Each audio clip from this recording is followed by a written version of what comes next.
There's nothing else quite like a good Sonic game. The focus on speed and finding the fastest path through a multi-layered level is absolutely invigorating. With classic and adventure playstyles in particular, I love the focus on using the environment to propel yourself to and through the best path. It makes every piece of level design, these initially insignificant tilts and curves and enemies, into a key part of the gameplay experience, and allows for this synergy between the player character and the environment they're traversing. And when you enter that flow state and get moving, there really aren't many games that can scratch that same itch. I love ranks in games, S+, platinum, medals, time trial, trophies, whatever. It doesn't matter. I just love when a game goes, here's what it means to truly master this, and lets me know what success looks like. And the Megaman Zero and Azure Striker Gunvolt series definitely scratch that itch. Based on a bunch of criteria, including clear time, enemies destroyed, and damage taken, these games encourage the player to master each of their levels. As you'd expect from a Mega Man type of game, there's a focus on combat and side-scrolling platforming, where you've got to carefully consider your positioning as you fire at foes and dodge their attacks. And yet, despite both Sonic and these specific Mega Man type games focusing on getting through levels fast, they're undeniably very different experiences. Mega Man is a lot more stop and start due to its focus on combat, while these classic Sonic games rarely bother with much combat outside of boss fights. So, what would you get if you combined these games? Well, it'd look a whole lot like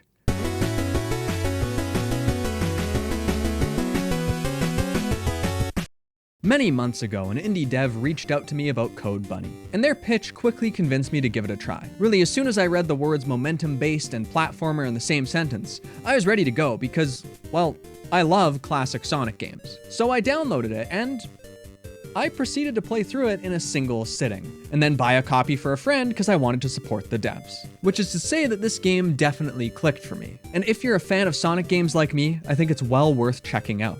So, let me talk about the game you'd get if Sonic and Mega Man had a baby. I commissioned this, by the way. I'm sorry, and you're welcome.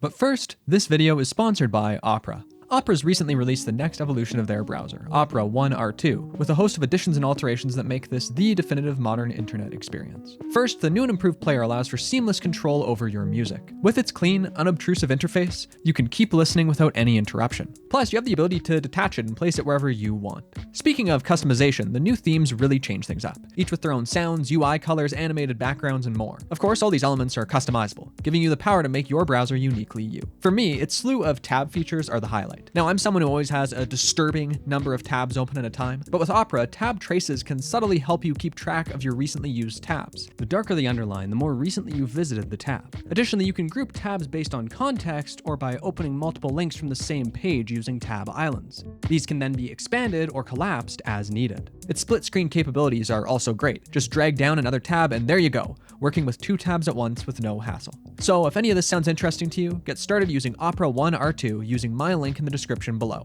Now, back to the video. Upon booting up Code Bunny, you're immediately given 2 characters to pick from, Axel and Hazel. Kinda like Sonic and Knuckles, but only kinda. Because though these characters run through mostly the same levels, their movesets are wildly different. To the point that even basic game mechanics are entirely altered. In fact, this is basically the difference between making this more of a Sonic-like and more of an Azure Striker Gunvolt-like. See, Axel is all about how you move. He's a spinning top, bouncing off enemies to go faster, gain height, and attack. If you want to get to and stay on the fastest path, you're going to need to come to grips with how all of this affects his momentum and movement. And this is one of those characters where I ended up loving how they feel to play. There's a certain weight and oomph to each spin, each hit, and each bounce that made him intrinsically satisfying to master. Even doing something as simple as this is just, I love it, it's great. Get dunked! Meanwhile, Hazel is much more focused on combat. She can shoot at multiple enemies to lock onto them, then by attacking, you'll instantly snap between and hit all of them. And finally have the opportunity to fling yourself off the final foe. And man, flying from enemy to enemy, chaining her attacks together, it's a great time. Now, does this mean I immediately knew what to do and how to be good at the game? No. Honestly, this is another way it felt similar to Sonic, because I remember coming to grips with those games and I sucked at them. It took me a while to even figure out what proper play looked like. At first, that can be a little confusing or even frustrating. And yet, That's part of what makes it so satisfying when everything eventually clicks. I mean, my whole first playthrough of Code Bunny, I didn't get a single S rank on the platforming levels, which is good. Ultimately, this is a short game. It took me about 3 hours to complete both stories, but that's just the tip of the iceberg. Because the real meat of this game comes in speedrunning it and replaying levels and trying to get those S ranks. After all, to get a top rank, you've got to beat the level fast enough, get a high enough combo, and take no damage. So how do you get a combo? Well, you gotta keep attacking enemies or else you'll lose it. And finding the balance between these two goals, going fast enough to beat the level in time, but also attacking enough enemies to get a high combo, that's where I found the most fun here. In fact, it really made me understand the game's depth too. Once I was playing this way, I realized there's often just enough space between enemies to maintain your combo, and each level started to become this sort of puzzle I needed to piece together. Where is it best to rush past enemies, and where is it best to use them to get a better combo? Eventually, I was flinging myself forward and bouncing between enemies to reach a higher path, and at that point, getting a better combo also means going faster, and finding that flow state is so much fun. Basically, this ranking system does exactly what it's meant to. It got me to play the game in the way that's the most entertaining by encouraging, but not forcing, mastery over this game's movement. And to me, that's the core of this game, the movement. How satisfying it is to traverse these levels once you get to grips with them. This has become a game I play if I'm ever feeling bored and want something that won't take too much time to get into. Regardless of its short length, it had me coming back for more again and again with an experience that's quite singular, a sort of comfort food in video game form.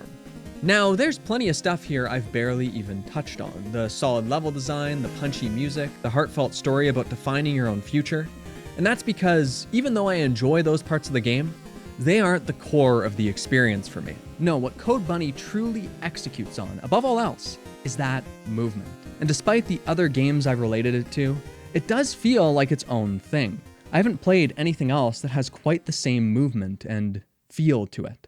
And really, that's what I love about indie games in particular. They provide the opportunity for compact, more niche experiences, to try something new and give up-and-coming developers a chance without breaking the bank on an experience that, let's face it, the AAA studios probably aren't going to be that keen to make. It's why, though I can certainly understand frustrations with modern gaming, I can't say it's something that generally bothers me personally that much. Because more than ever before, there's a treasure trove of experiences tailor-made to scratch specific itches. And that's ultimately why I chose to talk about Code Bunny. Not because an indie dev reached out and gave me a key or whatever, but just because I like the game.